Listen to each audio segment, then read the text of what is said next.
Making headlines for this week of December the 19th. CIA blowback. Torture report to reflect poorly upon U.S. amidst calls of global hypocrisy. The 50-year thaw. U.S. President Obama melts the ice and opens diplomatic relations with Cuba. Building BRICS. IMF hints at giving more power to the BRICS countries amidst refusal of U.S. to ratify IMF reforms. And owning the power of you. 6 shifts in consciousness taking place at this time. With news around, upon, within, and beyond our planet, the program making disclosure official. This is Cosmic Vision News. Here is Jeffrey West. Greetings and blessings to all. It has now been about 10 days since the CIA torture report has been released, and some blowback that was expected is indeed happening. The Western media appears to have dropped the story, and even CNN, an organization that has been known for keeping a story on air 24/7 for weeks and months on end, has not mentioned the story on its website on December the 19th, although they did feel it worthy of mentioning that Justin Bieber has lost 3.5 million followers. I guess that is potentially 3.5 million awakening souls, if I was to try and find a silver lining in that story. The fallout is more drastic in Europe, however. An article on the Press TV website on December 13th had reported the following. Recent revelations of shocking CIA torture tactics against foreign suspects should prompt France to pull out of NATO, a leading French ultra-right politician says.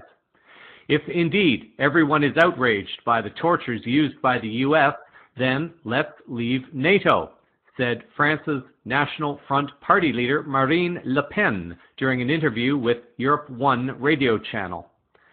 The report, released on December the 9th by the U.S. legislature, raised serious questions over controversial enhanced interrogation tactics used by CIA operators against inmates in secret U.S. prison facilities in allied countries overseas, including Europe and the Middle East.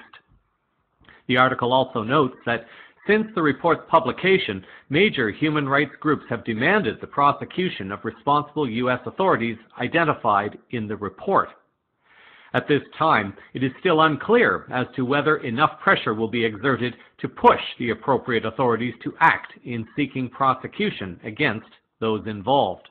The London Guardian on December the 11th posted an interview with Edward Snowden in which he was asked several questions about his life. He was asked 2 questions in particular. What did he think about the torture report revelations, and does he still have access to classified information? If we can run a rendition, a kidnapping, a detention program, a torture program, keep it secret for years, and then when it is revealed, hold no one to account, what does this mean for the future direction of our society? I don't have access to any classified information anymore. I destroyed my own access in the wake of Hong Kong. Everything had been provided to the journalists to perform the work. So I can't break news. That's the role of the press. That's not the role of myself as a whistleblower. Carol Williams, writing for the LA Times, noted on December the 12th that revelations about CIA mistreatment of captive terrorism suspects spurred worldwide revulsion and provided ammunition to foreign critics who accused the United States of a double standard on human rights at home and abroad. Advance word of the report's graphic accounts of degrading and painful enhanced interrogation techniques prompted the U.S. government to warn its diplomatic and military personnel around the world to be on guard for violent anti-American backlashes. Teng Jiakyun, director of the Center for Arms Control at the China Institute of International Studies, was quoted in the article as saying that this will have a very negative impact on the image of the United States. U.S. officials seek to present themselves as the big boys on human rights affairs in the international community, publishing evaluations of other countries' behavior while clandestinely engaging in notorious actions of their own. As was reported last week on CVN, CNS News also wrote in an article that a United Nations human rights official is calling for individuals who carried out, planned, or authorized abusive practices against al-Qaeda detainees to be put on trial, saying the U.S. was obliged under international law to bring those responsible to justice.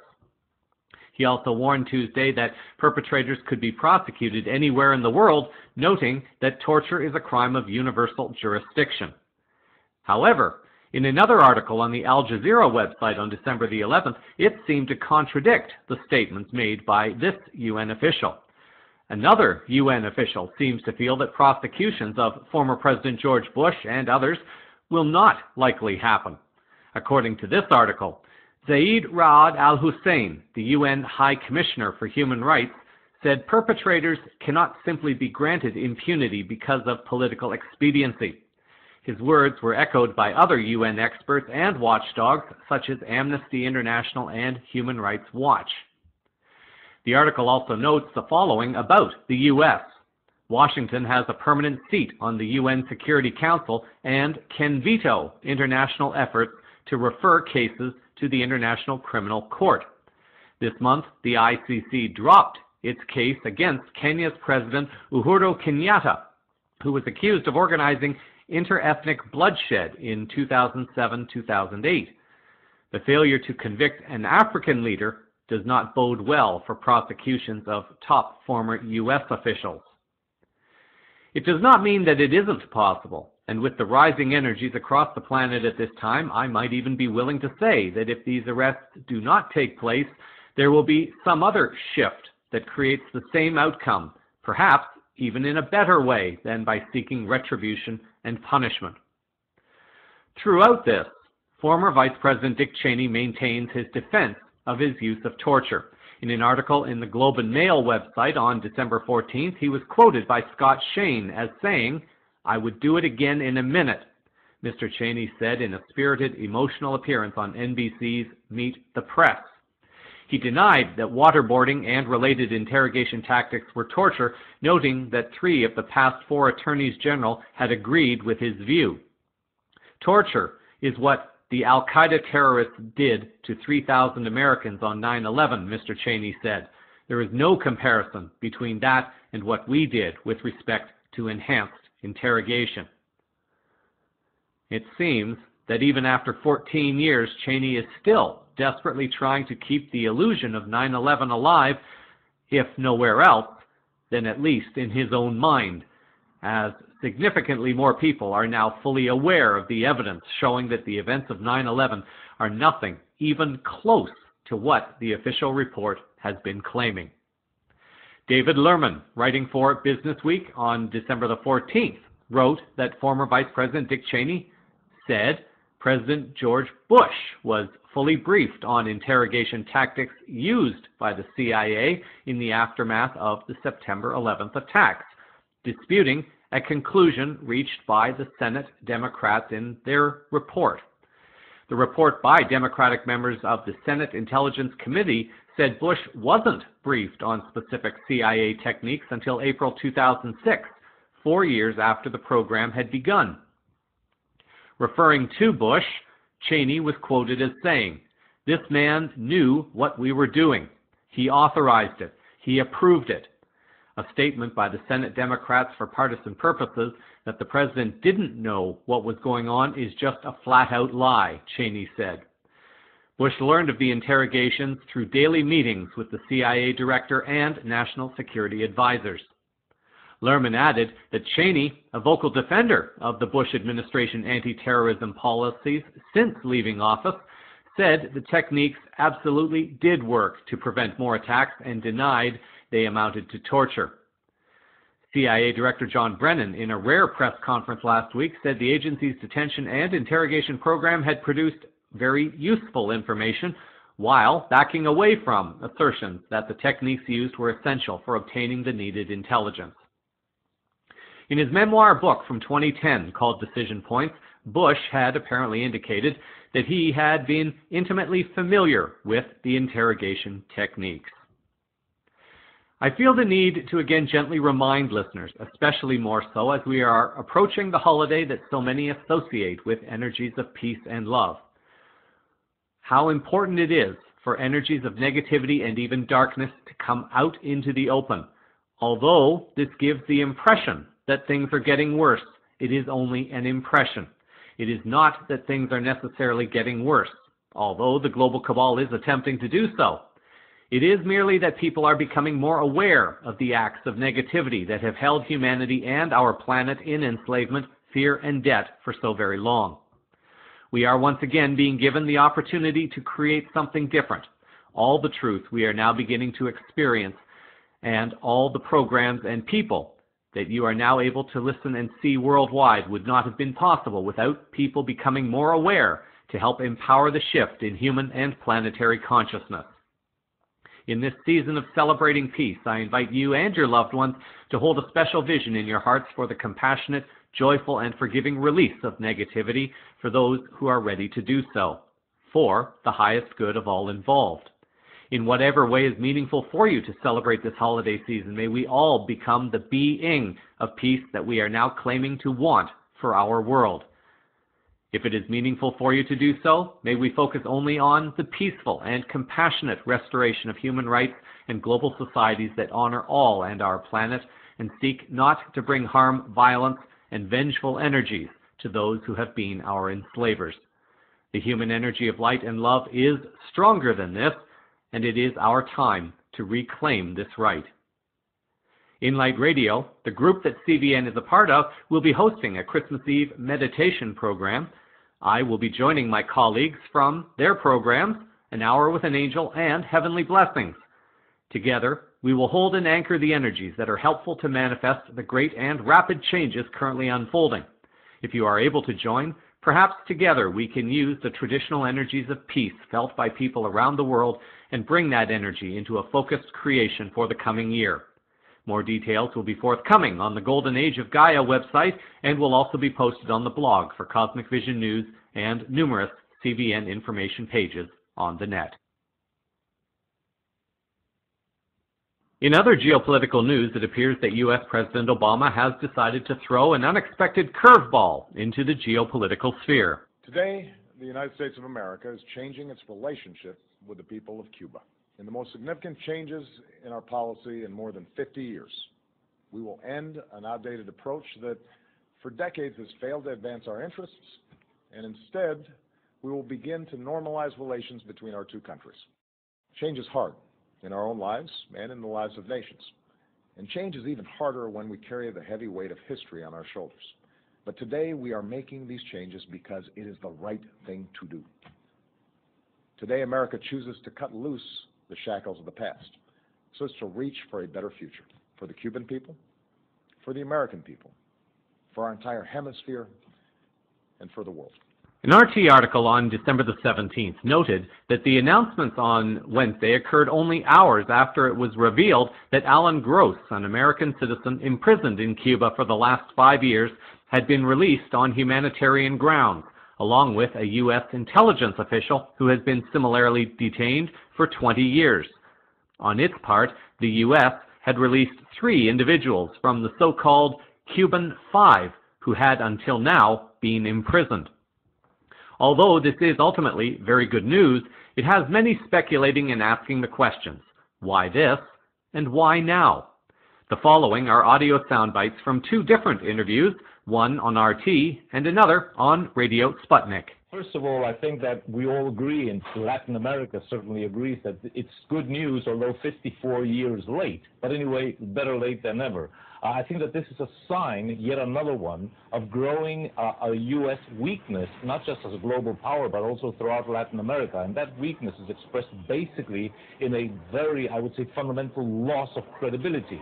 The fact that this is being done now is clearly good news, but it also shows maybe the waning of power of the Cuban exiles that live in the United States, notably in Cuba, who have very important financial clout and who can also influence votes. So I think that, in a way, it's a sign that we are moving in the right direction, but it will also be interpreted well by many people in Latin America and also as a sign of weakness. Well, you know, Cuba and Russia historically have had good ties, and especially recently, Cuba has been moving towards expanding its economic cooperation with Russia. Now, do you think that had anything to do with Washington's latest move to appease Havana? Definitely, because in a way I think that America is trying to move away as many allies of Russia as it possibly can. So this might also have to be seen as an an indirect move to also try to move Cuba away from its traditional liaison with Russia. Definitely the Cubans will have newfound economic wealth because there will be Americans coming in. The Americans will bring in U.S. dollars and so forth. And I think that the Cuban government has shown throughout 54 years to be very shrewd, and they will take most advantage of this because, as Obama said, the Castros are still in power, and the Castros have a lot of experience, and they know how to resist and how to take advantage of all of these things.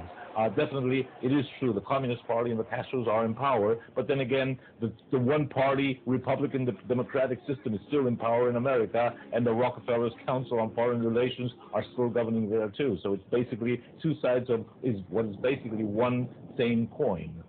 Well, you know, as they say, actions speak louder than words. I mean, verbally, there is this intention to normalize ties, which is a good step. But what about the crippling sanctions that Cuba has been under for so many years, as nothing has been said by Obama so far about that?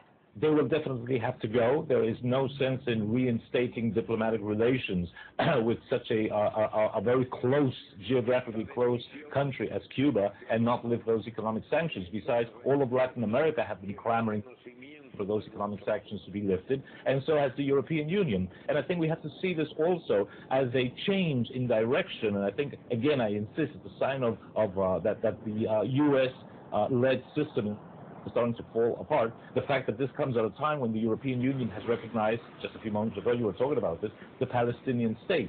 So in a way, both of these key issues, Cuba and Palestine, although apparently unrelated, do point in the same direction, that there is a major reorientation of certain aspects of U.S. foreign policy and that of its key allies.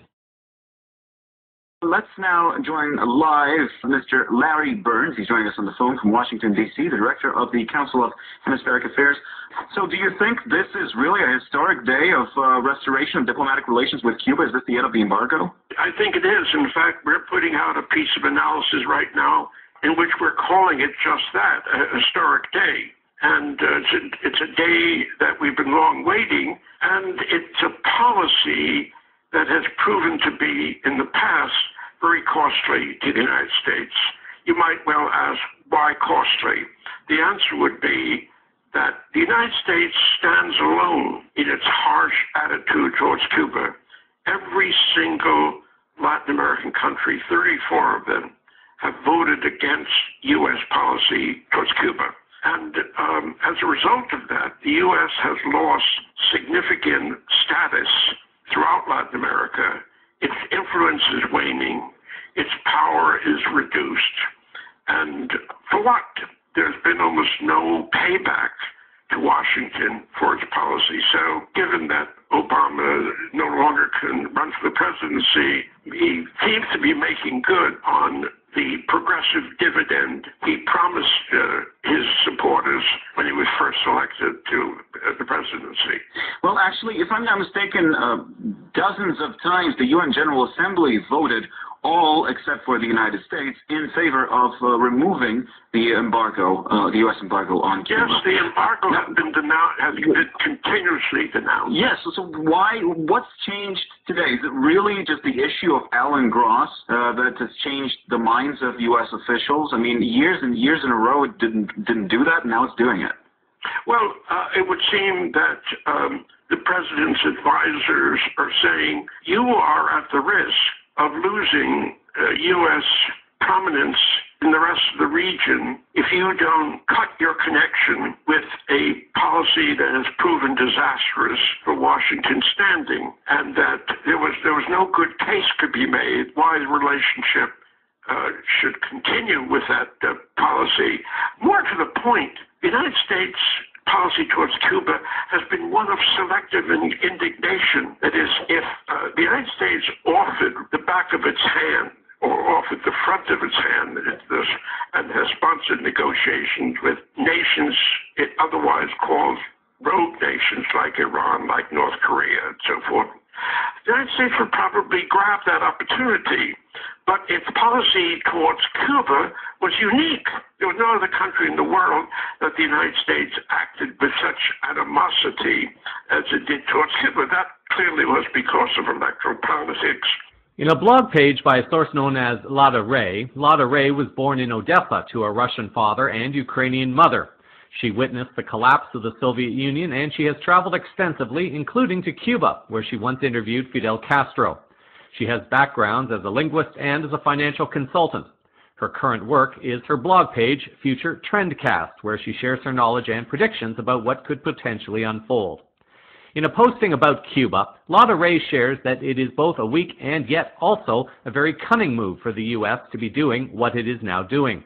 She writes, "It is weakness because the U.S. is conducting an unprecedented and unheard of previously in scale attack on Russia in terms of economic, monetary, political, and proxy military actions via third parties. Meanwhile, the U.S. also has to juggle other countries such as China, Turkey, and India, which are slowly distancing themselves from the U.S. Venezuela is next on the list of U.S. sanctions, and Latin America is very anti-American and leaning more and more left, including even Mexico, the long-term U.S. vassal. Russia recently had a very productive set of agreements signed with Turkey, and Putin just returned from India, also with nearly $100 billion worth of trade agreements. Power is slipping away from the U.S. If the U.S. makes up with Cuba, they are hoping they can pull Cuba into their sphere of influence, or at least neutralize Cuba by seducing those poor people with flashy nothings." Lada Ray notes that this is also cunning, as she shares that Russia, which is being surrounded by NATO-U.S. military bases that are encroaching on Russian borders, is considering establishing a Navy base in Cuba. Anti-U.S. Venezuela presently is the biggest supporter and donor of the Cuban economy.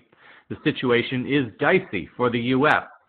Cuba is located too close to the U.S. shores for comfort. Russia and Turkey have agreed on a large number of economic and political agreements which are bound to get them closer to each other.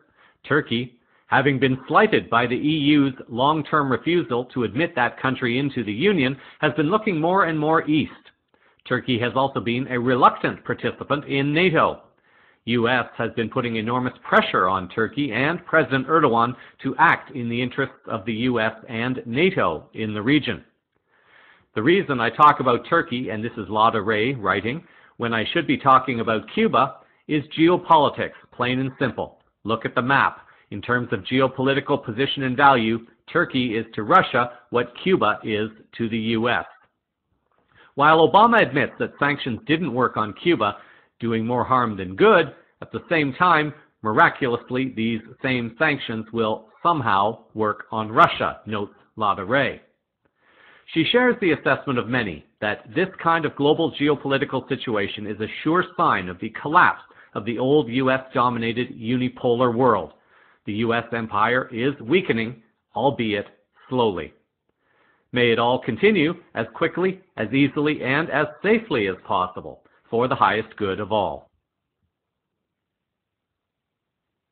An article appearing on the BRICS Post website has reported that the U.S. Congress on December the 12th unanimously passed a non-binding measure which authorizes President Barack Obama to tighten sanctions against Russia and provide military assistance to the Ukraine military. But according to statements from the White House, the administration has yet to make a decision on the measure. Current U.S. and EU sanctions, Washington and Brussels say, are designed to stop the inflow of weapons and troops from Russian territory into Ukraine, and Russia must withdraw those already present. Russia has denied arming the pro-Moscow rebels fighting the Ukraine military and says none of its troops are in Ukraine's eastern regions. Titled the Ukraine Freedom Support Act of 2014, the congressional measure specifically targets Russia's arms exports industry and Gazprom, the country's largest energy and natural gas provider. The legislation is non-binding, but Moscow has reacted quickly, saying that this could harm relations with the U.S. According to ministry spokesperson Alexander Lukashevich, the openly confrontational nature of the Ukraine Freedom Support Act, approved by both houses of the U.S. Congress without debate and proper voting, cannot cause anything but deep regret. The article goes on to write that in Kiev, the reaction was very different. Ukrainian lawmakers lauded the congressional measure to provide $350 million worth of training and materials, including anti-tank weapons and surveillance and communications equipment. Meanwhile, a ceasefire agreement between pro-Moscow rebels and the Ukraine army appears to be holding, with no casualties reported on Friday. President Putin has stated that Russia has the ability to withstand any sanctions and that it is in a position to make unorthodox decisions, such as the ones that are preventing Russian collapse at this time, when similar tactics resulted in the collapse of the former Soviet Union. Putin has also created a multi-billion-dollar welfare fund to underwrite business loans, as well as offering amnesty for offshore funds that come back to Russia. It is worth noting one thing about Putin. Compare him to all the global cabal puppet leaders, and you may notice that there is one thing that Putin has that all the other leaders do not have, and this is the courage to appear in front of a live televised audience and take questions. Without being totally naive, there is the possibility that some of the questions could have been planted, so I am putting this out there for consideration also. In an opinion editorial on RT by Pepe Escobar, however, Escobar writes, "Even facing what, under any circumstances, is a perfect storm, President Putin delivered an extremely measured performance at his annual press conference and Q&A marathon. The perfect storm evolves in two fronts: an overt economic war, as in siege by sanctions, and a concerted covert shadow attack to the heart of the Russian economy. Washington's endgame is clear: impoverish and defang the adversary and force him to meekly bow to the empire of chaos's whims, and bragging about it all the way to victory," quote unquote. The problem is Moscow happens to have impeccably deciphered the game, and Escobar goes on in his article to offer what he feels is his support for that case. To keep this short, it essentially comes down to this: Russia is holding far more cards than the Western media are reporting, and it is this desperation, in light of this fact, that keeps the Western propaganda machine strategizing and burning oil 24 hours a day, 7 days a week. Escobar sums it up. This is a chess game. The raid on the ruble was supposed to be a checkmate. It's not. Not when deployed by amateur Scrabble players. And don't forget the Russia-China strategic partnership. The storm may be abating, but the match continues. Amidst all the sanctions, however, the truth still continues to leak out that Russia is not the one who is responsible for the events in Ukraine, but that it is the US, the EU, Israel, with possible help from the UK also. Politicians have already begun questioning the disappearance of the country's gold reserves since earlier this year, and they are also upset about the appointment of 3 foreigners to the parliament in Kiev, including the appointment on December the 3rd of U.S. national Natalia Jaresko as finance minister. Earlier this year, Ukrainian pop singer Ruslana, among a few others, have also switched sides, having now seen what is going on within the Ukrainian parliament. CVN reported this story on October the 17th. Ruslana was a popular icon during the Maidan protests in supporting the Kiev government, but several months ago she traveled to the Donbass region and said that she discovered what has really been going on. An RT article on December the 13th appears to be validating what Ruslana and others are discovering, that the conflict is not between Ukrainians and Russians, but instead a group of people caught up in a Western scheme to create havoc and chaos within a country, like this group has done so successfully over many decades. The article writes that in the wake of the latest ceasefire in war-torn eastern Ukraine, commanders from both sides of the conflict met and shook hands at the wrecked Donetsk airport, agreeing that they do not want the fraternal conflict to continue, according to a report. The article shares this from RT. From Ukraine to bring up to speed with you. This is Donetsk Airport over my shoulder there in the east of Ukraine. It's often been in the news, of course, lately. It has been reduced largely to rubble, too, over the last few months as a result of the army and anti-government forces fighting relentlessly to control it. It's a very strategic site. However, what you're about to see now is commanders from both sides meeting and shaking hands on Friday. They both say they don't want the conflict to continue. We've subtitled it for you. I think it's a war between brothers that nobody wants. The top brass should sort things out. And us? We're soldiers. We do what we're told. I hope things will be okay in the future. That with this ceasefire, we can all take our proper places without too much fighting. I think we should make peace. Let's not go looking for trouble. Let's come to terms. Well, I guess not surprisingly, it's a rather awkward exchange there. Some Ukrainian media have said that meeting was staged, with imposters posing as Ukrainian soldiers in the video. However, others have confirmed that it was indeed a Ukrainian paratrooper commander meeting an anti-government leader. There is currently a new ceasefire in place in East Ukraine, with both sides saying it is largely still being observed. It's given the army, too, the opportunity to bring supplies to the soldiers holed up in the besieged Donetsk airport, and also to take away the wounded. The article continues. Ukrainian journalist and blogger Anatoly Sharin told RT that accusations made by the Ukrainian media that the meeting was staged are unreasonable. He explained that an interview with Kupol can be found from the same Ukrainian media that say the meeting was a fraud. In the interview, it specifies that he is the new acting commander of the 93rd Battalion. The media tried to expose a fake, but it turned out they made a fake themselves, said Sharin. The house of cards that the Westerners have tried to build up appears to be continuing to fall down even more quickly. As with all false flag events, once it has started being exposed, the Western media begins to stop covering a story, perhaps out of fear that they will be seen in a negative manner for no longer covering the truth that is being exposed. The strategy they use is out of sight, out of mind, and people, unfortunately, do go on to forget much of what has happened as they get drawn back into their day-to-day lives or get pulled into the drama of the next false flag weapon of mass distraction. In financial news for the week, we heard a short while ago that the U.S. Congress had passed legislation to further sanction and isolate Russia, allegedly. One could perhaps argue that other than merely trying to discredit Russia, as Russia and China move forward in creating the new economic paradigm to replace the U.S. dollar, the sanctions prevent Russia from moving oil and gas through Ukraine, which the U.S. had maybe hoped would benefit the U.S. and make Ukraine and the EU more dependent upon the U.S.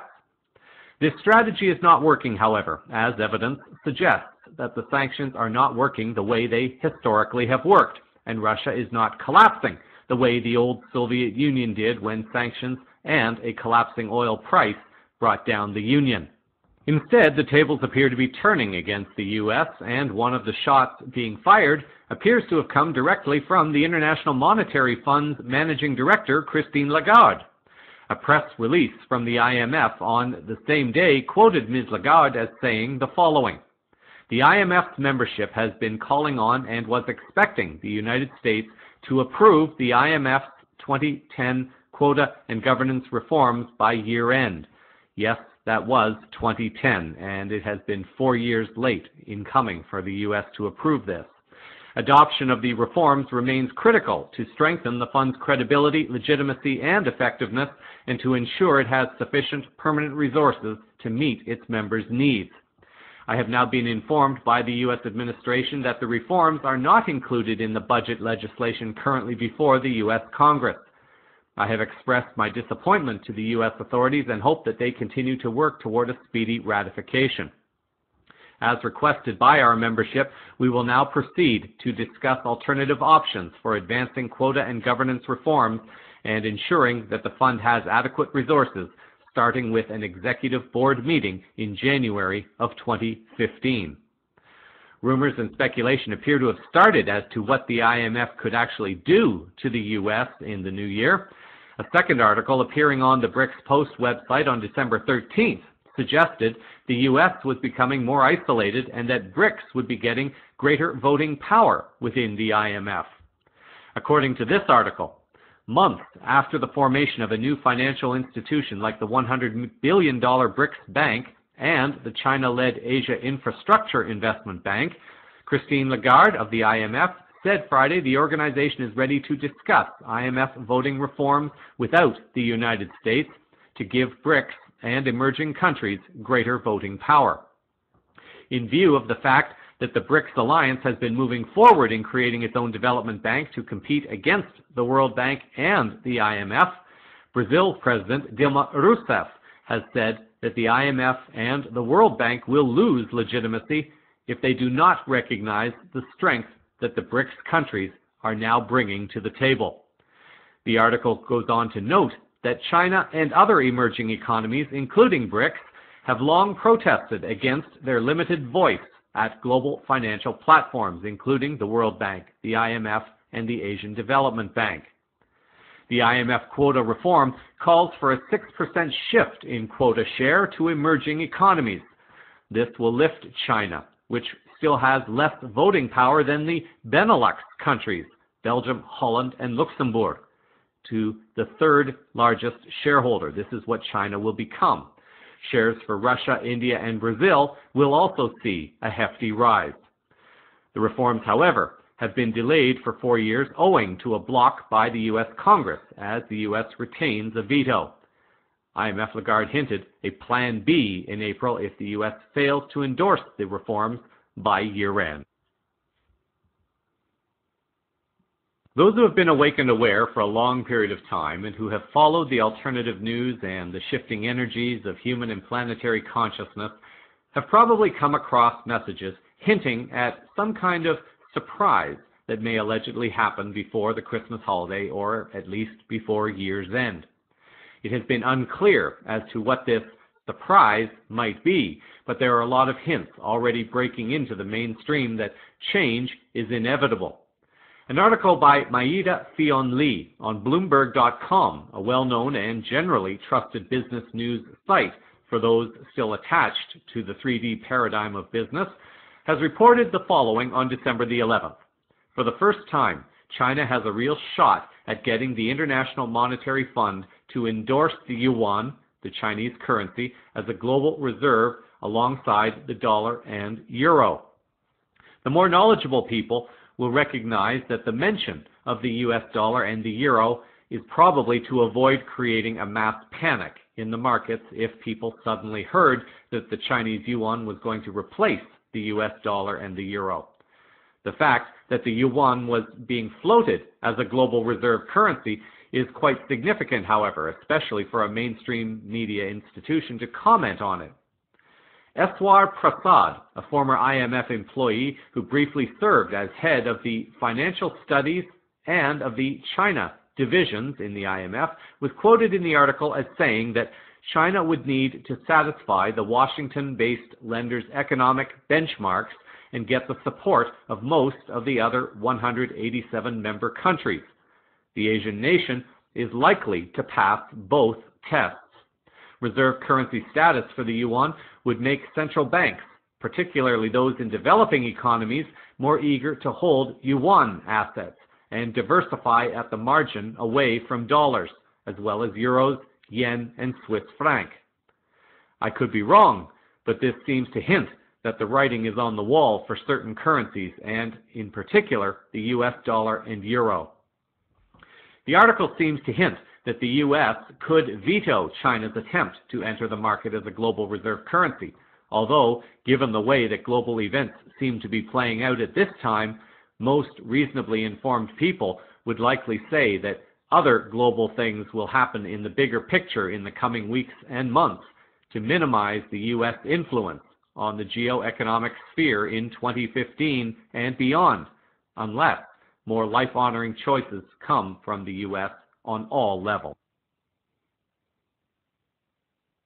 Following the announcement by the U.S. to open diplomatic channels with Cuba again, RT's Abby Martin called upon John Perkins for an interview for his comments on the economic impact on the country. Perkins will be familiar to many. He is a man who is very familiar with how countries can be destabilized and then taken over by Western interests. He knows this because he was himself a former so-called economic hitman. It was his job to go into countries and attempt to destabilize a country, its leader, and its government.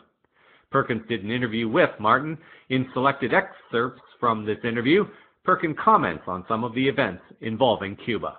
a new chapter that has confused many, considering that for the last 5 decades, this government has relentlessly tried to isolate and undermine the Cuban government.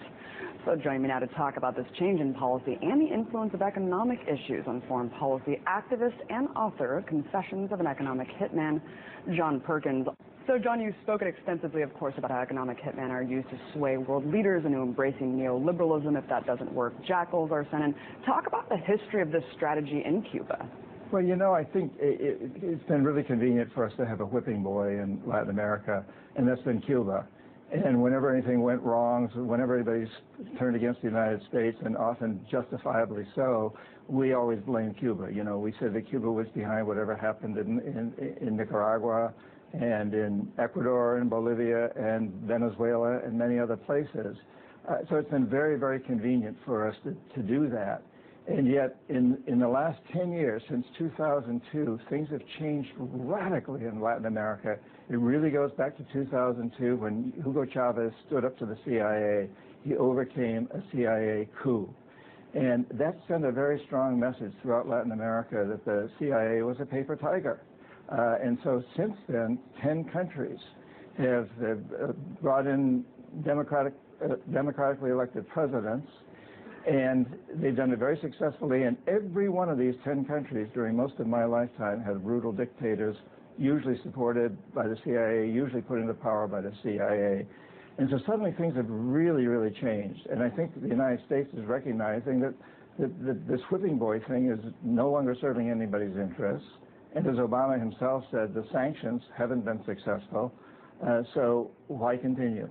Good point. I guess my angle is, you know, I don't see the media really talking about these recent initiatives to try to undermine Cuba's leadership. Of course, we have the Bay of Pigs, Operation Northwoods, all these assassination attempts with the Castro regime, but they never stopped trying, John. In just the last 5 years, Obama tried to foment dissent in the country with a fake Cuban Twitter called Zunzunio, a fake HIV program under USAID. Clearly, socialism still stands at odds with U.S. hegemony. Do you see any hidden motives contained in the policy shift? I think the hidden motive is a recognition that the world is changing radically. Come on, if the United States really had wanted to take out the Cuban administration one way or another, I think they could have done it. They couldn't do it with Chavez because he was a lot stronger. Venezuela is a stronger country. But they were able to do it with Rolos of Ecuador and Torrijos of Panama, and more recently Zelaya of Honduras. And the attempted coup against Correa and Ecuador a couple of years ago, it was a failed coup, but I think it intentionally failed. And after that, Correa totally changed his policy. He embraced oil companies where previously he had been keeping them out of his country, had been really reining them in. So the United States has a lot of ways to control countries. And I really think it was not to the United States' best interest to get rid of the regime in Cuba, because what real harm did that regime do in Cuba? And as I said before, it served as a magnificent whipping boy, the enemy in Latin America that we could blame everything on when things went wrong in our own policy. I hope you're so right, and I hope that Congress really follows suit and lifts that embargo because it's super crippling. And of course, the last 50 years have been such an example of extreme economic warfare against Cuba. This is hardly anything new. You wrote recently about how free trade is really a death economy next door. Why haven't trade policies like NAFTA and CAFTA spurred economic growth? Because they're totally skewed to the big corporations. You know, they've done the opposite of spurring economic growth. They've made this inequality much greater in every country where they've been impacted. The TPP alliance that's now being very, very strongly promoted by the United States is in the same area. The immigration problem in the United States has really been caused by the United States. It's been caused by our supposedly free trade agreements with these countries, because it sets it up so that the big corporations have a huge advantage. You know, and American farm growers the big corporate farm growers of corn and cotton in the United States can now sell corn and cotton cheaper in places like Mexico than Mexican peasants can sell it, even though Mexican peasants produce it for much less money. But because of the subsidies in the United States, these peasants have been taken out of business. They can't survive anymore, so they're swarming across the borders. If we want to stop immigration in the United States, the way to do that is to build up the economies of this country.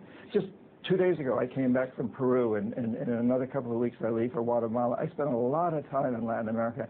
The people who live in these countries, most of them don't want to live in the United States. They come here, they work hard, they send their money home, but they would really rather be there. Their economies don't support that because the big corporations, through these free trade agreements, have essentially destroyed their economies. You know, it's amazing because we know how disastrous they've been, yet, you know, there's this TPP thing. D.C. just hosted the latest round of negotiations. It's called the Trans-Pacific Partnership. This so-called trade deal is insane. I mean, talk about what this would do to solidify the death economy.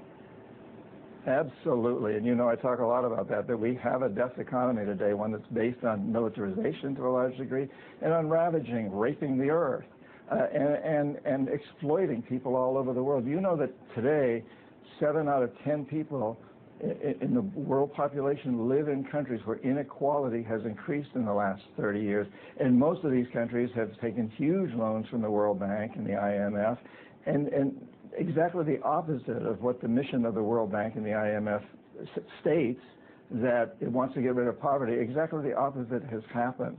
These trade agreements are there to help big business, what I call the corporatocracy, to promote the death economy. We, the people, though, I think are beginning to get it all over the world. I travel all over the world constantly. I was in Romania recently, and as I said, Latin America recently, and in England. I travel around everywhere I go. I find that people really are waking up to the fact that the 99% is being terribly exploited by the 1%. For those who are interested, the full interview will appear in a link in the show's summary. In general news, it seems staff members at one UK charity are protesting against the presentation of an international charitable award to former UK Prime Minister Tony Blair. More and more people are starting to become aware of fundraising campaigns being carried out by numerous allegedly legitimate and honorable charities, but these charities are now casting a dark shadow on the truly honorable charities. An article by Harriet Sherwood appearing on the London Guardian website on November 25th reported that Save the Children faces a backlash from staff after it presented Tony Blair with a Global Legacy Award in New York last week, this being the third week in November, despite privately acknowledging that he is a controversial and divisive figure. Amid widespread criticism on social media, many of the charity's staff have complained that the presentation of the award has discredited Save the Children. An internal letter, which gathered almost 200 signatures, including senior regional staff, in the first 6 hours of dissemination, said the award was not only morally reprehensible, but also endangers our credibility globally, and called for it to be withdrawn. It said that staff wished to distance themselves from the award and demanded a review of the charity's decision-making processes. The article adds that the move has also raised questions about Save the Children's integrity and independence because of close links between the former British Prime Minister and key figures at the charity's helm. Its UK Chief Executive, Justin Forsyth, was a special advisor to Blair for 3 years, and Jonathan Powell, Blair's former Chief of Staff, is currently on the board of Save the Children. Blair was presented with the award by the U.S. arm of the charity at a glittering illumination gala at the Plaza Hotel in New York on November 19th in recognition of his quote-unquote leadership on international development.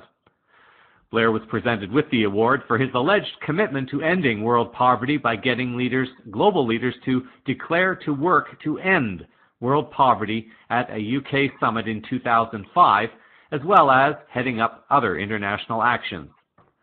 For the benefit of listeners who are starting to learn discernment, I'd like to point out the following. When you hear politicians or leaders say something like, "We pledge to end poverty," it is important to ask a leader in what context that statement is being made. Yes, they may want to end poverty, but look at what we are now experiencing in the world since this statement was made. Genetically modified food has been sold as a way to end poverty and is now being shown to be dangerous and, in fact, is killing people more and more. And thus, it is also profiting big medicine and big pharma. So does ending poverty simply mean allowing them to kill humans through the provision of foods that are supposed to help end poverty? Poverty would certainly be over if a vast number of people were to die as a result of genetically modified foods. Thankfully, however, this has not taken off because awakened humans have found their voices and their courage to stand up and speak out to inform people around the world. And now the biotech giants are having a very hard time succeeding in getting their products into more countries. This is where speaking up has its benefits. One may not think one has much of an impact until one can see what hundreds of thousands of individuals can accomplish together globally, even if one's actions is done only locally. While on the topic of charities, many will recall all the hype that was created about the Ice Bucket Challenge, where so many celebrities and high-profile people allowed themselves to have ice water, or allegedly ice water, dumped upon them to support one of the biggest fundraising scams in history, and this is cancer research. It was not too long after the media started hyping the event as news that some people started releasing information highlighting the Illuminati symbolism that is allegedly connected to this particular ritual. Another challenge has surfaced from a celebrity, but instead of raising funds to support something, the celebrity is merely inviting other celebrities to lend their voices to Sounds of Freedom by singing a song or a verse called "We Ain't Going to Stop Till People Are Free" song. If this video happens to become viral like the last challenge, CVN would like to offer some thoughts for consideration. From a personal perspective, I might have preferred that Samuel L. Jackson not use the word racist in describing the police. First, not every police officer is a racist, nor is every police officer bad, although, admittedly, the ratio of less honorable officers to more honorable officers appears to be rising exponentially. This social problem can be approached from the 3D bigger picture perspective, such as the way Mr. Jackson has chosen to do. His approach is not bad, nor is it wrong. He is merely expressing his truth, and that truth will resonate with those who need to hear the message this way. It is hoped that those who do need to hear the message this way will choose to use higher discernment and not turn their feelings into negative actions and intentions to make a situation worse. Many will need to experience this in a more 3D manner in order for their respective lessons to be learned. From a more fifth-dimensional perspective, a vibration coming from one's higher consciousness, it is our job to avoid judgment, even against those whom we observe to be acting in ways that are dishonorable to humans and the planet, and anchor the energies that will empower and uplift humanity in a service that seeks not to polarize and punish. Pay attention to messages like these and always use your discernment. There may be more celebrities who start to speak out, but as you listen to their messages, also pay attention to any actions that they are asking people to do. Are these actions based in the energies of love, or are they requests that are promoting and perpetuating actions based in fear, separation, violence, or conflict? Look for the part of the message where truth is contained, but then use your heart to guide you as to whether specific actions or energies are for the highest good of humanity and our planet. Use information to awaken to meaningful truths, but please avoid allowing those energies to erode the rising human and planetary consciousness towards peaceful and lawful change. The cabal is getting desperate and also careless, and their tactics are beginning to reflect this. They are being exposed much more rapidly. This is largely because of discerning and vigilant people who are paying closer attention. We can help celebrities to create messages that are more loving, and empowering also. With all the added attention that the planet Mars seems to be getting, especially over the last year, a questioning soul might come to the conclusion that something significant is either happening or is about to happen concerning this planet. The various groups responsible for maintaining the secrecy of space-related information are finding it harder and harder to keep the information hidden from people who now know how to find information about topics. It is also getting harder and harder to contain the whistleblowers as they come forward in increasing numbers, seeing the success that others are having and also seeing that no harm appears to be coming to them. So it must be safer now for them to come forward. Numerous information is available on the internet via YouTube and other sources sharing what has been found, what has been released, and what has been covered up. Press TV, however, picked up a story from NASA last August and reported that a U.S. space agency Mars rover that would launch in 2020 is to carry a device that will turn carbon dioxide in the Martian atmosphere into oxygen. According to the article, the oxygen thus created could then be used to make rocket fuel and for future astronauts to breathe, according to Bill Gerstenmaier, Associate Administrator for the Human Exploration and Operations Mission Directorate at NASA. Not surprisingly, information from NASA always seems to contradict information coming from whistleblower sources. Just one video of many appearing on the disclose.tv website posted on November 19th shows information alleging that the existence of cities has been covered up on Mars.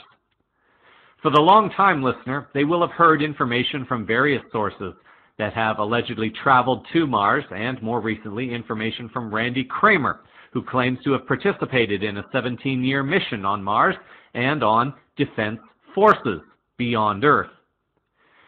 Did you catch something odd about the alleged NASA technology?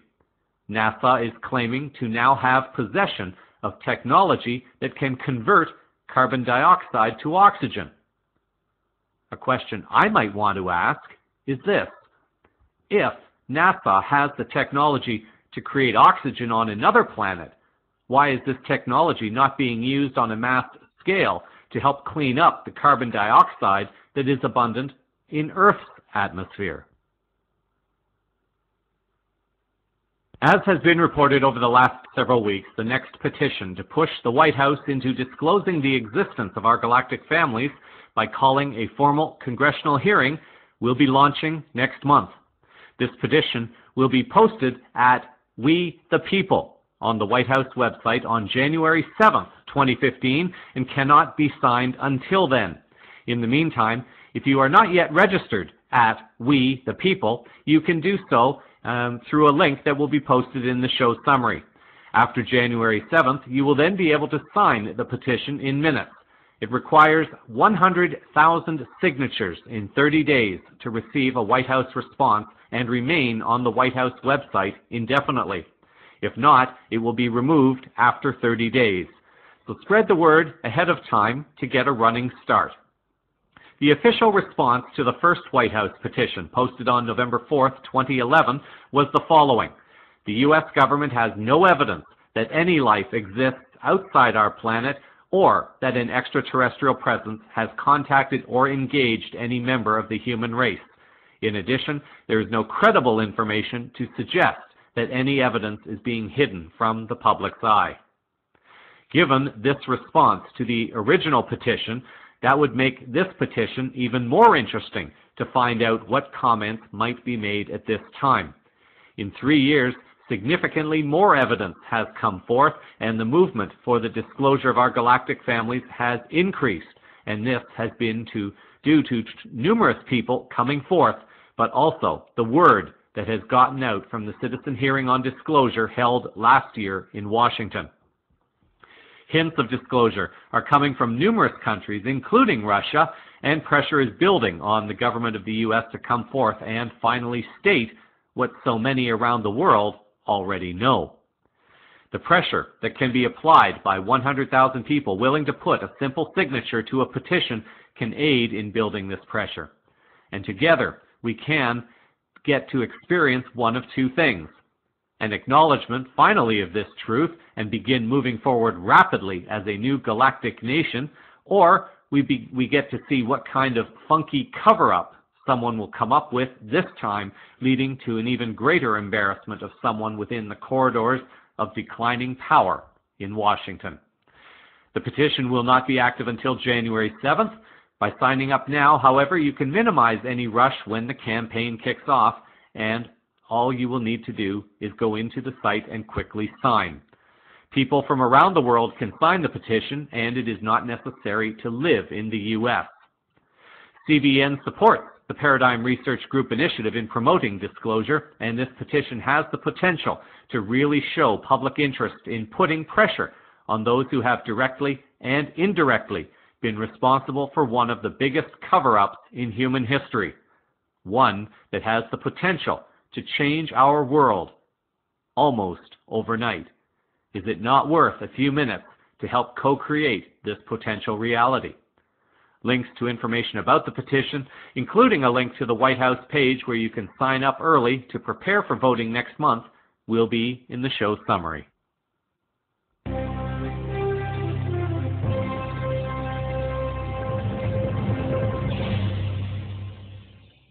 In tech news, I'd like to look at a few inventions that are becoming increasingly more common, and in at least one example, the technology is being used for the benefit of humanity and not for its control or harm.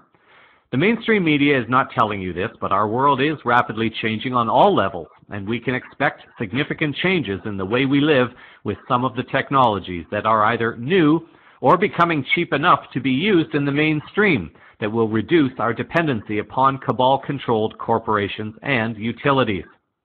Looking to South Africa first, many listeners will know that this country is a part of the BRICS alliance of countries and thus is part of a new economic paradigm that is being birthed around our planet. Michael Graham Richard, in an article appearing on the Tree Hugger website on November 17th, writes that the Jasper Solar Farm, located near Kimberley in South Africa, is now the continent's largest solar power project. Construction was completed in October and is now fully operational. With a rated capacity of 96 megawatts, Jasper will produce about 180,000 megawatt hours of clean energy annually for South African residents, enough to power up to 80,000 homes. More and bigger projects are also under development. The article adds that South Africa has a goal of having 18 gigawatts of renewable energy by 2030, so projects like this are definitely steps in the right direction. Without passing judgment, it is observed that Google is one of the international companies providing financing for the project, and it is hoped that all involved are creating these projects for the highest good of all. We move over now to Iran. When we talk about drones these days, most are left with a more negative impression, as these devices have been militarized and are being used in the new wars that have been waged, perhaps because soldiers are no longer willing to do the dirty work of the international bankers and military-industrial complex. Tools are only as beneficial or as dangerous as the souls that are operating them. And in Iran, a group of young people are demonstrating how drones can be used for the benefit of humanity. An article appearing on the Good News Network website on November 13th has written that another example of how a drone can be a lifesaver rather than a killer comes from a group of young engineers in Iran whose robotics expertise has been put to work developing an alternative to human lifeguards along the Caspian Sea coast, where more than 1,000 people drown every year. Their company in Tehran, RTS Labs, demonstrated a drone in August that can quickly fly to swimmers in trouble and drop up to 3 life preservers. A rescue that took a trained lifeguard 91 seconds to complete took the PARS drone 22 seconds. The drones can collect solar power when not in use and use infrared camera and lights to locate people in trouble at night. It can be driven via radio control by the lifeguard directing it towards the incident. It can also track its path by GPS positioning, and at the end of its mission it can return home without the need of user guidance. It has a 4.5 kilometer radius range, according to RTS Lab Director Amin Riji. The developers are looking for funding to further implement their lifeguard drone called PARS and are developing another to help clean up oil spills. A video accompanying this story is also on the webpage. RTS Ideas is the company that developed the rescue drone, and the company director, Amin Riji, comments on the functionality of the drone in the video, highlighting the benefits and advantages for lifeguarding at beaches and also rescues at sea. The drones can be equipped with lights and thermal detection units to help track people who may have fallen off a ship or have been in a mishap at sea. Riji affirms that his company is aiming to be a force for good in the world. For people who have been awake and aware so long, it has been very tiring and at times stressful trying to continue being ourselves amidst the skepticism and fear that is coming to the surface in others, the same energies that likely came up within us at some point in our past.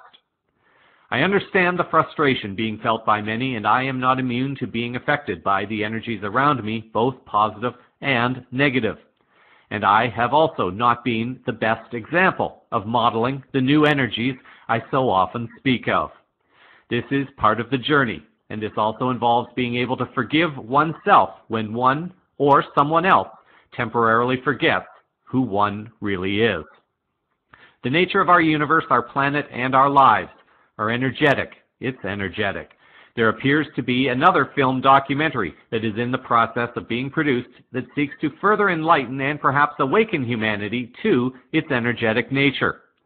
This documentary comes as a result of a research paper that was released back in April of 2013, and the author is now seeking to take this information to the next level. An article appearing on the Psychedelic Adventure in 2013 described the paper as one that sheds new light on the theory of gravity and the potential to significantly impact global issues facing the human race, including alternative energy sources. The article adds that Nassim Haramein, Director of Research at the Hawaii Institute for Unified Physics, has authored a paper titled Quantum Gravity and the Holographic Mass, which has been validated and published in a peer-reviewed journal, Physical Review and Research International. This paper discusses Haramein's connected universe theory, which offers a new and alternative understanding of gravity through basic algebraic and geometric equations. The article goes on to add that Haramein's work indicates everything in the universe is connected, from the largest to the smallest scale, through a unified understanding of gravity. He demonstrates that it is the space that defines matter and not matter that defines space. Remember that matter is made up of 99.9% space, Haramein said. Quantum field theory states that the structure of space-time itself at the extremely small level vibrates with tremendous intensity. If we were to extract even a small percentage of all the energy held within the vibrations present in the space inside your little finger, it would represent enough energy to supply the world's needs for hundreds of years. This new discovery has the potential to open up access and harness that energy like never before, which would revolutionize life as we know it today. Protons are the primary building blocks of our universe. They are at the center of every atom and therefore are everything and in everything, said Chris Almeida, Executive Director of the Resonance Project Foundation, the parent organization of the Hawaiian Institute of Unified Physics. It is critical that we accurately understand proton structure if we are to even begin to understand the connected universe. Nassim's prediction was confirmed and is exactly right within the margin of error, whereas the standard model theory is off by a significant amount, Almeida continued. If Nassim's theory is correct, insight into solving some of humankind's most prevalent problems could be within our grasp. This scientist looks at the universe in a whole new way, and he has made an amazing new discovery. Newton watched the apple fall to discover gravity. This man studies the way it spins, recognizing that if everything in the universe spins, it could be a key to opening our eyes to see how everything in the universe is connected from the cosmological level to the quantum level. He is continually immersing himself in the forces of spin, of both particles and waves, and uses this experience to build on Einstein's belief that geometry holds the key to creating a unified equation of the universe. And after decades of study and research, at last, a breakthrough equation that uses the smallest thing in the universe to be able to accurately measure the very largest, and shows how the forces of the universe affect our world. We feel the connection of life very deeply and wonder, how does this connection work? The spinning plunk is the smallest of all things. Gravity and spin together unlock the secrets in the fluctuations of energy at the quantum level that show how the universe creates mass. After intensely studying nature for ways to guide the physics calculations, eventually nature would reveal an incredible secret. By going to great depths to understand the holographic and fractal nature of the universe and the relationships that exist between all things, Nassim Haramein was able to make a very bold prediction about the most fundamental particle of the universe, the proton. Humanity has just taken an important step forward in discovering new ideas that can bring together the quantum and the cosmological in a unified theory of everything, the connected universe, bridging the Great Divide. No existing model accurately predicts the charge radius of the proton until now. Considering that this was first released in the first quarter of 2013, and given what is now unfolding around the world in various technologies, it could be that there was some overlap in what is now being made available to humanity for those willing to look for it. A 20-minute documentary is being produced, and a crowdfunding campaign has been set up. Included in the show summary will be a link to the scientific paper for those who are more science inclined for the official information, as well as to the trailer for the documentary, The Connected Universe. In health news, while we are focusing on energies that are shifting and affecting us on profound levels that most are not wholly conscious of, we take a look at an article posted on the Wake Up World website that was originally posted back in June. The article highlights 6 shifts in consciousness that are happening now. Michael Forrester, the article's author, writes that absolutely everything is a wave of energy, and there are many new energies taking place on Earth. We've shifted consciousness, but we're still using old reflections to create our reality. You are living in a holographic universe, which is an illusion, so well designed that only the highest beings of light can see it for what it is. This is your destiny, but now you will continue to play this game called Earth at a level never played before. You are still playing with 3-dimensional rules in a 5th-dimensional world, but you're quickly learning how to make the transition by shifting energy. Think about all the areas of wellness, whether they be physical, mental, social, lifestyle, morals, the spiritual aspects of life. They are all enveloped and affected by energy. How you think, feel, and act is all energetic. Right or wrong, black and white, good and bad don't really exist, but we still need the perception of duality to continue the energetic game in its current form. We are discovering that everything is actually a shade of gray. Forrester offers the 6 following shifts that he believes are happening right now, and perhaps one or more of them may relate with you. Discernment is recommended because not every soul will resonate with this information in this current moment. What is not meaningful at this time, just set it aside, but keep an open mind, as the information may become relevant in the near future. 1. The realization of the eternal nature of your being. Forrester writes that you are immortal in a physical vessel, which you decide is mortal. Your physical vessel does not need to die, but you have come to accept that it will. So it does. There is a balance of well-being that is certain for all of us. You all have a shared pain, and in part of the process of integration is the understanding of why it exists. Illness is not always a sign that there is something wrong. To acclimate to new energy, many of you have chosen to push through these physical barriers first. You have been conditioned that you must all naturally contract diseases and take drugs to fix them. This is not so. Number 2, a shift in vital and spiritual energy. We are understanding more the vital energy that sustains us and the spiritual energy that lies dormant until activated within us.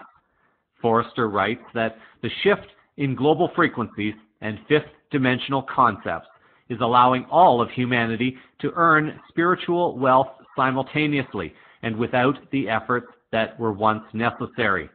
In the past, people had to work hard to amass spiritual wealth. Now it will be as if all humans are born into spiritual wealth without practice. You have received a magnificent upgrade that is allowing this energy to be activated by simply embracing the being that you are.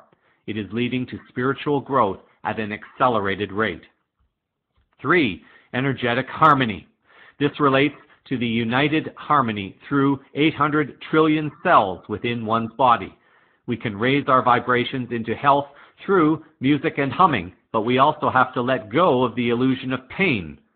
Forrester writes, as you begin to break down the veil, you will realize that you have a shared pain on this planet, and it is not your own. It is connected to everyone and everything. There is beauty in that shared pain, and you will learn to see it for what it is through energetic harmony.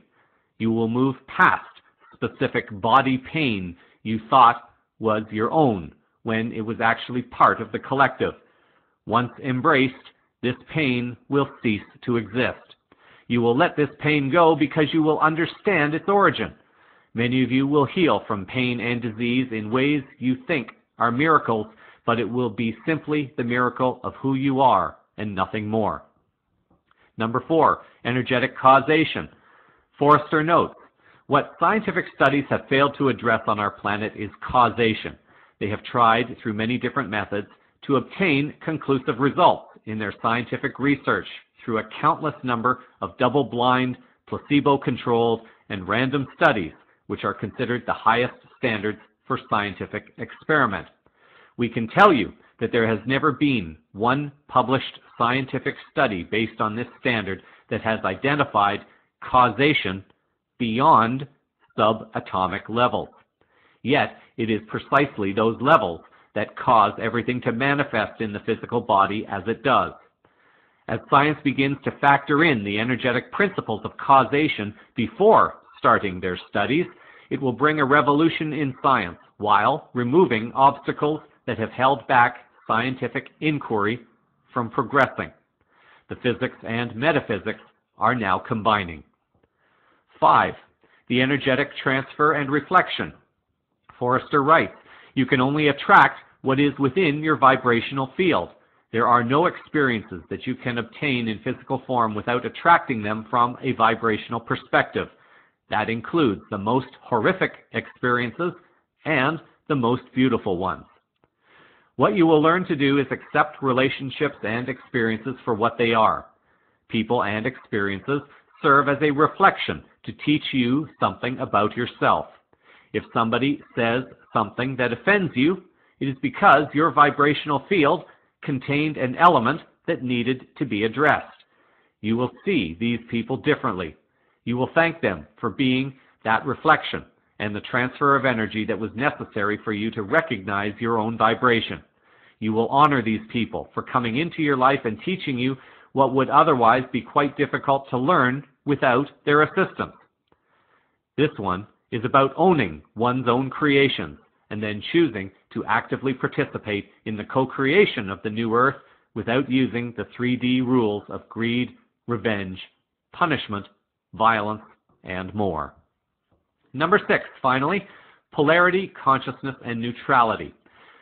The polarity consciousness has allowed all of the criteria of separation to exist in human consciousness that have facilitated our spiritual growth. Forrester feels that this will be one of the biggest victories awaiting humanity. Forrester writes, all of humanity will begin to understand that all experiences and perceptions are neutral in nature, and it is only the ego which places an emphasis on good versus bad or right versus wrong. This shift will be part of the Grand Awakening, which is currently well on its way. You will begin uniting and accepting each other as equals, and this will be passed to your children, liberating successive generations from the shackles of duality. Humanity has already begun transcending this pattern. So, as this continues, what does Forrester feel is next? He notes that the hard part is over. The only thing left to do now is alter your expectations and enjoy the ride. You are a divine being of light, and your true nature will soon be all you know.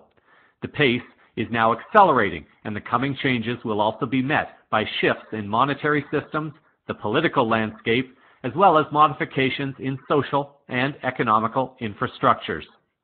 Many of these events will happen simultaneously, and when the greater cycles begin, you will know. It will be difficult, but that is the time to be centered and focus on seeing all the good that will come in the age of empowerment. You are a truly empowered human. Own your mastery. And in this week's final words, it is funny how sometimes the most simple of tasks can take us in an unexpected and yet profound direction. Several days ago, I was doing a very simple action. So simple that most people on any day would never even think about it. I normally never thought about it, but on this one day, I did. I was peeling an orange with a knife. As I was moving the knife around the orange, removing the peel, I suddenly had the image of the earth, and with this image came the question, which way is up? This caught me by surprise, and it led me into an exploration of all that we have been told and conditioned to think and believe. For example, people in the northern hemisphere have been conditioned to think that north is up and that south is down. What if we have it all wrong, and maybe Antarctica is up and the Arctic is down? In considering the universe, there is nothing that is up, down, east, or west. It merely occupies a space, physical or otherwise, within the space-time continuum, or according to whatever definition one that makes one's heart sing in the current moment of now. I began to wonder if, for example, people living in the southern hemisphere considered the South Pole to be up, and if they used a term like up south and down north. I realized very quickly, however, that this was likely not the case because the country of Australia has readily accepted the northern hemispheric dynamic, and they market Australia as being down under. And most seem to accept that with some degree of pride, without perhaps considering the mental conditioning that has gone into the global control by the various cabal groups. A CVN listener in New Zealand, Phil, has kindly confirmed this for me. They have very much been conditioned to the south and down psychology. The vast majority of the world's wealth and power resides in countries that are located in the northern and western hemispheres. The southern and eastern hemisphere countries, for the most part, with few exceptions, are considered to be less or under the status of northern and western countries. The perception, therefore, is that power or control resides on top, and that, in this case, top happens to be north, and north happens to be a term to aspire towards. We talk about moving up in class or status, or even in power. People in third world countries, most of whom live in the southern or eastern hemispheres, have to move up or go west, literally and figuratively, if they want to be in the world where the cabal claims all their power resides. This may raise another question. What is right and what is wrong? And who is right or wrong? Who or what is good or bad? It has always come down to interpretation and whether or not those interpretations have been accepted by the masses or consented to. This is the whole idea behind the illusion and the criminality of the system of admiralty law. In one country, it is legal to turn right on a red light, but in another country, it is not legal. Then it depends upon what rules are in place for driving on either the left side or the right side of the road. For a country where driving is done on the left side, are they allowed to turn left on a red light or not? Who made the rules, and who had the authority to give the force of law to those rules, and who ultimately consented to this rule that has been given the force of law, only because people willingly accept it without never having consented to it in the first place. People pay their fines, believing it is their duty in life to follow rules and to exist in a society. This may be necessary, but at the same time, no one ever questions or challenges politicians who create meaningless rules without the consent of the masses who elected the politicians.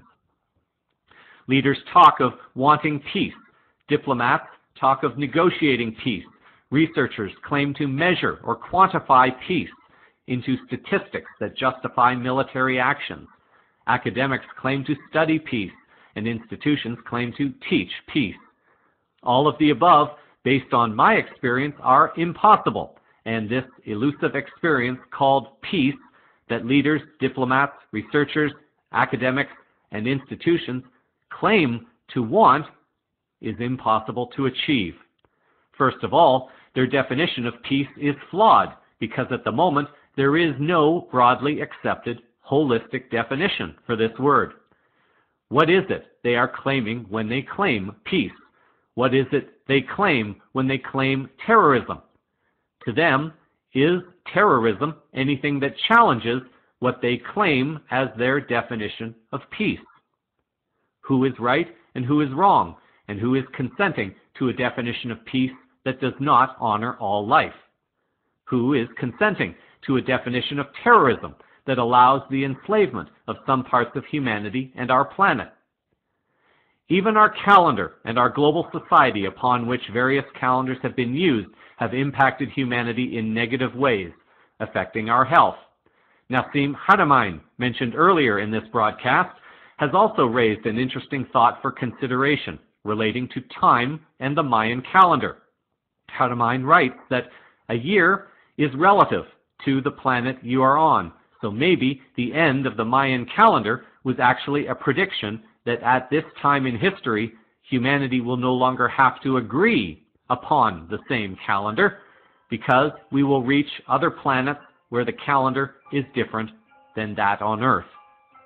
In this sense, the human conditioning and understanding of time was to limit humanity's consciousness as galactic entities and spiritual beings. We were pushed into this box, and the vast majority of humanity willingly consented to it all. Part of this reason was for the purpose of spiritual growth, because we can only learn who we are through the experiences of who we are not. The voyage through the duality experience was necessary, but unfortunately took far too long because humans were unable and unwilling to awaken quickly enough to their power within and begin creating from a paradigm of thinking and being that exists outside of the paradigm that has enslaved and limited humanity. Time is relative on Earth with our time zones, but also within our universe, as experienced by the Earth calendar. Who is right and who is wrong? This line of thinking could be extended to almost every criteria of separation that has been marketed and sold to unsuspecting humans worldwide. We speak of race, religion, culture, gender, orientation, physical or mental ability, political belief, age, class, caste, or status, or title, among so many others. In the bigger picture, we identify the truths that are now being exposed, and they resonate with more and more people. In this moment, certain truths resonate as right in the shifting human and planetary consciousness, and it no longer resonates when something is perceived as not being honorable to humanity, our planet, or all aspects of life as we know it. In the bigger picture, some are beginning to connect the dots of the bigger picture, but to move this out into a much larger, more cosmic and more spiritual picture, to grasp the purpose and meaning of what we are experiencing, why we are experiencing it, and how we have the ability to awaken and begin controlling that which we are claiming to want. This being a healthy planet with abundance for all, and an experience we call peace, but without the limitations. Some are still asleep to the bigger picture and the bigger picture. Some are awakening to the bigger picture, but not quite able to connect it yet to the cosmic and spiritual understanding. However, we are all playing a specific role within this play, and it is a role that is designed to help oneself move forward if one's willing to choose to move forward.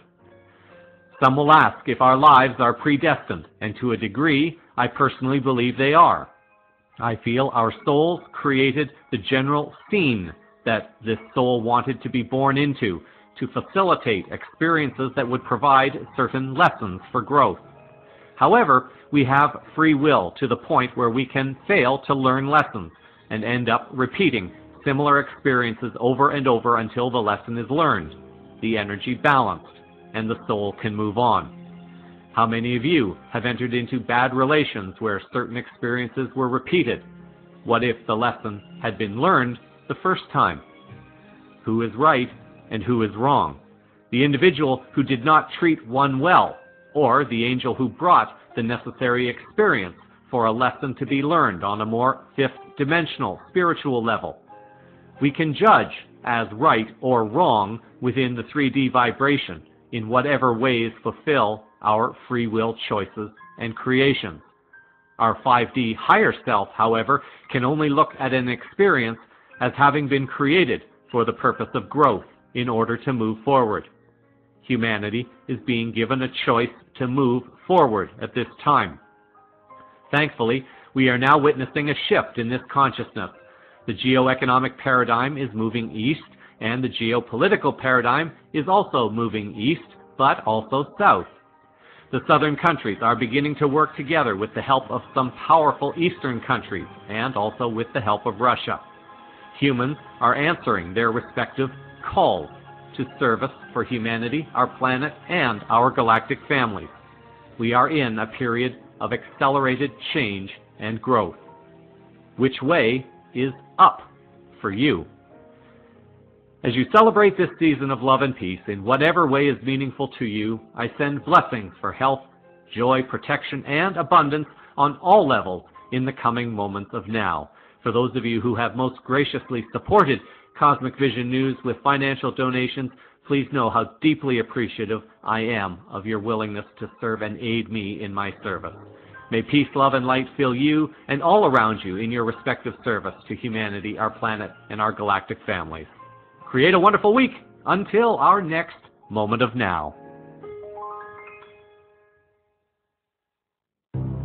So that is the unfolding consciousness news around the world this week. Cosmic Vision News is a part of the Enlight radio group of programs. Links to stories used in this broadcast are published in the show summary on the blog at cosmicvisionnews.com, on the CVN Facebook page, and also on Twitter, Google+, Hello, Scene, and LinkedIn. Thank you for sharing your time with me. I'm Jeffrey West, reminding you that no matter how old you are, an empty Christmas wrapping paper tube is still a fun thing to bonk someone on the head with. What? Must I always have words of profound wisdom to close the broadcast? Let the child in your heart out for a little breathing space. Until our next moment of now, stay grounded in love, hold the vision of light and peace in your heart, and keep your eyes to the skies. Disclosure is unfolding all around you. Namaste.